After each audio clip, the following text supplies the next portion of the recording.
बात है। यशोदा जी ने कृष्ण से कहा, हे कृष्ण, तुम सारे संसार के उत्पन्न करता, पोषक और उसके संहार करता हो। आज कोई ऐसा व्रत मुझसे कहो जिसके करने से मृत्यु लोक में स्त्रियों को विधवा होने का भय ना रहे तथा यह व्रत सभी मनुष्यों की मनोकामनाओं पूर्ण करने वाला हो। श्री कृष्ण कहने लगे, हे माता, तुमने अति सुंदर प्रश्न किया है। मैं तुमसे ऐसे ही प्रश्न का सुविस्तार कहता हूँ। सौभाग्य की प्राप्ति के लिए स्त्रियों को 32 पूर्णमासियों का व्रत करना चाहिए। इस व्रत के करने से स्त्रियों को सौभाग्य संपत्ति मिलती है। यह व्रत अचल सौभाग्य देने वाला है एवं भगवान शिव के प्रति मनुष्य मात्र की भक्ति को बढ़ाने वाला है। यशोदा जी कहने लगी, हे कृष्ण, सर्वप्रथम इस व्रत को मृत्यु लोक में किसने किया था, इसके विषय में विस्तार पूर्वक मुझसे कहो। श्री कृष्ण जी कहने लगे, इस भूमंडल पर एक अत्यंत प्रसिद्ध राजा चंद्रहास से पालित अनेक प्रकार के रत्नों से परिपूर्ण कातिका नाम की एक नगरी थी। वहां पर धनेश्वर नाम का एक ब्राह्मण रहता था और उसकी स्त्री अति सुशीला रूपवती थी। दोनों ही उस नगरी में बड़े प्रेम के साथ रहते थे। घर में धन धान्य आदि की कमी नहीं थी। उनको एक बड़ा दुख था, उनके कोई संतान नहीं थी। इस दुख से वह अत्यंत दुखी रहते थे। एक समय एक बड़ा तपस्वी योगी उस नगरी में आया। वह योगी और उस ब्राह्मण के घर को छोड़कर अन्य सब घरों से भिक्षा लाकर भोजन किया करता था। रूपवती से वह भिक्षा नहीं लिया करता था। उस योगी ने एक दिन रूपवती से भिक्षा न लेकर किसी अन्य घर से भिक्षा लेकर गंगा किनारे जाकर भिक्षा अन्न को प्रेम पूर्वक खा रहा था कि धनेश्वर ने योगी का यह सब कार्य किसी प्रकार से देख लिया। अपनी भिक्षा के अनादर से दुखी होकर धनेश्वर योगी से बोला, महात्मन, आप सब घरों से भिक्षा लेते हैं परंतु मेरे घर की भिक्षा कभी नहीं लेते, इसका कारण क्या है? योगी ने कहा कि निसंतान के घर की भीख पतितों के अन्न के तुल्य होती है और जो पतितों का अन्न खाता है वह भी पतित हो जाता है। चूंकि तुम निसंतान हो, अतः पतित हो जाने के भय से मैं तुम्हारे घर का भिक्षा नहीं लेता हूँ।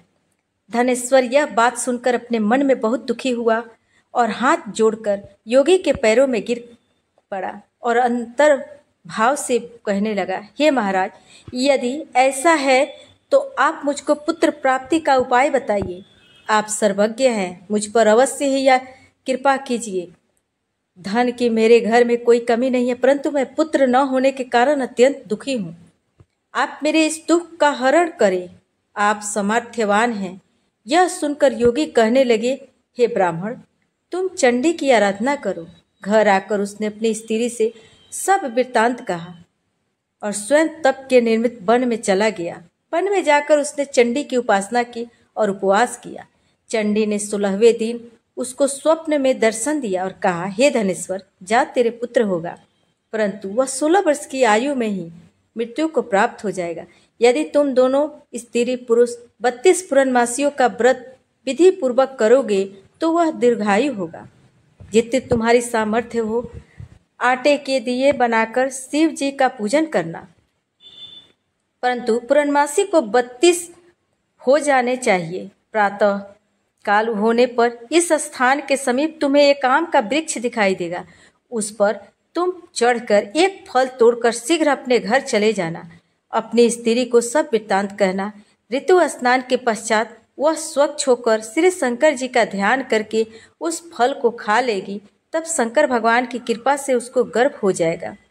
जब वह ब्राह्मण प्रातः काल उठा तो उसने उस स्थान के पास ही एक आम का वृक्ष देखा जिस पर एक अत्यंत सुंदर आम का फल लगा हुआ था। उस ब्राह्मण ने उस आम के वृक्ष पर चढ़कर उस फल का तोड़ने का प्रयत्न किया, परंतु वृक्ष पर कई बार प्रयत्न करने पर भी वह न चढ़ पाया।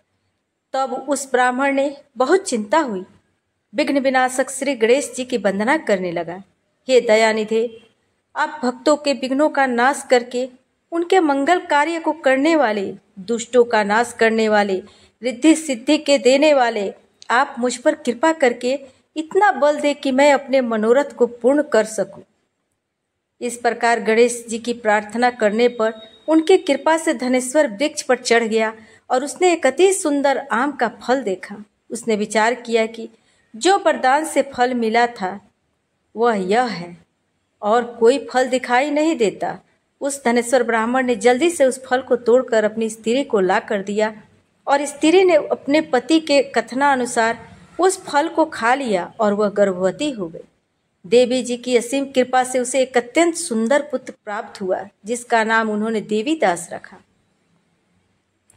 माता पिता के हर्ष और शोक के साथ वह बालक शुक्ल पक्ष के चंद्रमा की भांति अपने पिता के घर में बढ़ने लगा। भवानी की कृपा से वह बालक बहुत ही सुंदर, सुशील और विद्या पढ़ने में बहुत ही निपुण हो गया। दुर्गा जी की आज्ञा अनुसार उसकी माता ने 32 पूर्णमासी का व्रत रखना प्रारंभ कर दिया था जिससे उसका पुत्र बड़ी आयु वाला हो जाए। 16वां वर्ष लगते ही देवीदास के माता पिता को बड़ी चिंता हो गई कि कहीं उनके पुत्र की इस वर्ष मृत्यु न हो जाए। इसलिए उन्होंने अपने मन में विचार किया कि यदि यह दुर्घटना उनके सामने हो गई तो वह कैसे सहन कर सकेंगे। अस्तु उन्होंने देवीदास के मामा को बुलाया और कहा कि हमारी इच्छा है कि देवीदास 1 वर्ष तक काशी में जाकर विद्या अध्ययन करे और उसको अकेला ही नहीं छोड़ना चाहिए, इसलिए साथ में तुम चले जाओ और 1 वर्ष के पश्चात इसको वापस लौटा लाना। सब प्रबंध करके उसके माता पिता ने काशी जाने के लिए देवीदास को एक घोड़े पर बैठाकर उसके मामा को उसके साथ कर दिया, किंतु यह बात उसके मामा या किसी और को नहीं कही। धनेश्वर सब पत्नीक अपने पुत्र की मंगल कामना तथा दीर्घायु के लिए भगवती दुर्गा की आराधना और पूर्णमासियों का व्रत करना आरंभ किया। इस प्रकार बराबर 32 पूर्णमासी का व्रत पूरा किया। कुछ समय पश्चात एक दिन वह दोनों मामा और भांजा मार्ग में रात्रि बिताने के लिए किसी ग्राम में ठहरे हुए थे। उस दिन उस गांव में एक ब्राह्मण की अत्यंत सुंदर, सुशीला, विदुषी एवं गुणवती कन्या का विवाह होने वाला था। जिस धर्मशाला के अंदर वर और उसकी बारात ठहरी हुई थी उसे धर्मशाला में देवीदास और उसके मामा भी ठहरे हुए थे। संयोगवश कन्या को तेल आदि चढ़ाकर मंडप में आदि में कृत किया गया। लगन के समय वर को धनुर्वात हो गया। वर के पिता ने अपने कुटुंबियों से परामर्श करके निश्चय किया कि यह देवीदास मेरे पुत्र जैसा ही सुंदर है, मैं इसके साथ ही लगन करा दूं और बाद में विवाह के अन्य कार्य मेरे लड़के के साथ हो जाएंगे। ऐसा सोचकर देवीदास के मामा से जाकर बोला कि तुम थोड़ी देर के लिए अपने भांजे को हमें दे दो जिससे विवाह के लगन का समय कृत्य सुचारू रूप से हो सके। तब उसका मामा कहने लगा, जो कुछ भी मधुर पर्क आदि कन्यादान के समय वर को मिले वह सब हमें दे दिया जाए तो मेरा भांजा इस बारात का दूल्हा बन जाएगा। यह बात वर के पिता ने स्वीकार कर लेने पर उसने अपने भांजा वर बनने को भेज दिया और इसके साथ सब विवाह कार्य रात्रि में विधि पूर्वक संपन्न हो गया। पत्नी के साथ वह भोजन न कर सका और वह अपने मन में सोचने लगा कि न जाने यह कैसी स्त्री होगी। वह एकांत में इसी सोच में बड़ा निश्वास छोड़ने लगा। उसकी आंखों में आंसू आ गए। तब वधू ने पूछा, क्या बात है, आप इतने उदासीन व दुखी क्यों हो रहे हैं। तब उसने सब बातें जो वर के पिता और उसके मामा में हुई थी उसको बतला दी। तब कन्या कहने लगी कि यह ब्रह्म विवाह के विपरीत हो सकता है। देव ब्राह्मण आदि अग्नि के सामने मैंने आपको ही अपना पति बनाया है, इसलिए आप ही मेरे पति हैं। मैं आपकी ही पत्नी रहूंगी, किसी अन्य की कदापि नहीं। तब देवीदास ने कहा, ऐसा मत करिए क्योंकि मेरी आयु बहुत थोड़ी है, मेरे पश्चात आपकी क्या गति होगी। इन बातों को अच्छी तरह विचार कर लो। परंतु वह दृढ़ विचार वाली थी। बोली कि जो आपकी गति होगी वही मेरी गति होगी। हे स्वामी, आप उठिए और भोजन करिए, आप निश्चय ही भूखे होंगे। इसके बाद देवीदास और उसकी पत्नी दोनों ने भोजन किया और शेष रात्रि वे सोते रहे। प्रातः काल देवीदास ने अपनी पत्नी को 3 नगों से जड़ी हुई एक अंगूठी दी, एक रुमाल दिया और बोला, हे प्रिय, इसे लो और संकेत समझकर स्थित चित्त हो जाओ। मेरा मरण और जीवन जानने के लिए एक पुष्प वाटिका बना लो, उसमें सुगंध वाली एक नौ मल्लिका लगा लो, उसको प्रतिदिन जल से सींचा करो और आनंद के साथ खेलो कूदो और उत्सव मनाओ। जिस समय और जिस दिन मेरा प्रणाम होगा ये फूल सूख जाएंगे और जब ये फिर से हरे हो जाएं तो जान लेना कि मैं जीवित हूँ। यह बात निश्चय करके समझ लेना, इसमें कोई संशय नहीं है। यह समझाकर वह चला गया। प्रातःकाल होते ही वहाँ पर गाजे बाजे बजने लगे और जिस समय विवाह के कार्य समाप्त करने के लिए वर तथा सब बाराती मंडप में आए तो कन्या ने वर को भली प्रकार से देखकर अपने पिता से कहा कि यह मेरा पति नहीं है, मेरा पति वही है जिसके साथ रात्रि में मेरा पानी ग्रहण हुआ है, इसके साथ मेरा विवाह नहीं हुआ है। यदि यह वही है तो बताए कि मैंने इसको क्या दिया। मधुर पर्क और कन्यादान के समय जो मैंने भूषण आदि दिए हैं उन्हें दिखाए और रात्र में मैंने क्या गुप्त बातें कही थी वह सब सुनाए। पिता ने उसके कथनानुसार वर को बुलवाया। कन्या की यह सब बातें सुनकर वह कहने लगा, मैं कुछ नहीं जानता। इसके पश्चात लज्जित होकर वह अपना सा मुंह लेकर चला गया और सारी बारात भी अपमानित होकर वहां से लौट गई। भगवान श्री कृष्ण बोले, हे माता, इस प्रकार देवीदास काशी विद्या अध्ययन के लिए चला गया। जब कुछ समय बीत गया तो काल से प्रेरित होकर एक सर्प रात्रि के समय उसको डसने के लिए वहां आ गया। उस विषधर के प्रभाव से उसके शयन का स्थान चारों ओर से विष से ज्वाला से विषैला हो गया, परंतु व्रतराज के प्रभाव से उसको काटने न पाया, क्योंकि पहले से उसकी माता ने 32 पूर्णिमा का व्रत कर रखा था। इसके बाद मध्याह्न के समय स्वयं काल वहां पर आया और उसके शरीर से उसके प्राणों को निकालने का प्रयत्न करने लगा, जिससे वह मूर्छित होकर पृथ्वी पर गिर पड़ा। भगवान की कृपा से उसी समय पार्वती के साथ श्री शंकर जी वहां पर आ गए।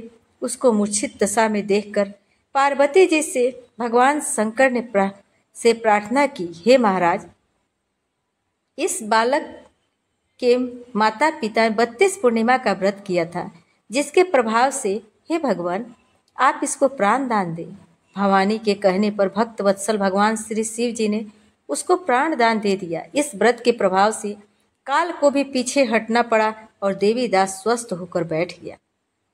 उधर उसकी स्त्री उसके काल की प्रतीक्षा किया करती थी। जब उसने देखा उस पुष्प वाटिका में पत्र पुष्प कुछ भी नहीं रहे तो उसको अत्यंत आश्चर्य हुआ, और जब वह वैसे ही हरी भरी हो गई तो वह जान गई कि वह जीवित हो गए हैं। यह देखकर वह बहुत प्रसन्न मन से अपने पिता से कहने लगी कि पिताजी, मेरे पति जीवित हैं, आप उनको ढूंढिए। जब 16वां वर्ष व्यतीत हो गया तो देवीदास भी अपने मामा के साथ काशी से चल दिया। इधर उसे ससुर उसको ढूंढने के लिए अपने घर से जाने वाले ही थे कि वह दोनों मामा भांजा वहां पर आ गई। उसको आया देखकर उसका ससुर बड़ी प्रसन्नता के साथ अपने घर में ले गया। उस समय नगर के निवासी भी वहां इकट्ठे हो गए और सब ने निश्चय किया कि अवश्य ही इसी बालक के साथ इस कन्या का विवाह हुआ था।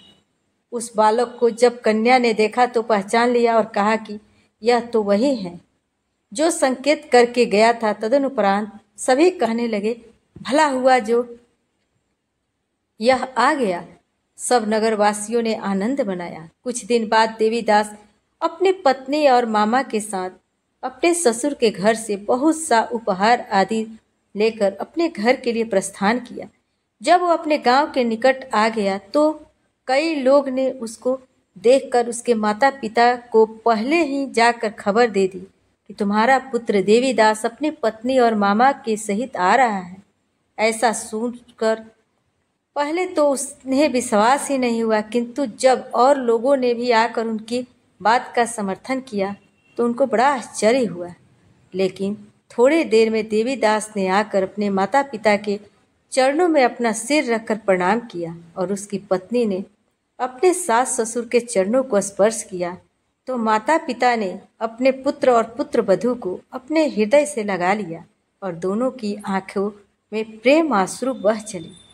अपने पुत्र और पुत्र वधू के आने की खुशी में धनेश्वर ने बड़ा भारी उत्सव किया और ब्राह्मणों को भी बहुत सा दान दक्षिणा देकर प्रसन्न किया। श्री कृष्ण कहने लगे कि इस प्रकार धनेश्वर 32 पूर्णिमाओं के व्रत के प्रभाव से पुत्रवान हो गया। जो भी स्त्रियां इस व्रत को करती हैं वे जन्म जन्मांतर में वैधव्य का दुख नहीं भोगती और सदैव भाग्यवती रहती हैं। यह मेरा वचन है, इसमें कोई संदेह नहीं है। वह व्रत पुत्र पौत्रों को देने वाला तथा संपूर्ण मनोकामनाओं को पूर्ण करने वाला है। 32 पूर्णिमाओं के व्रत करने से व्रती की सब इच्छाएं भगवान शिव की कृपा से पूर्ण हो जाती है। प्रेम से बोलिए कृष्ण भगवान की जय, यशोदा माता की जय।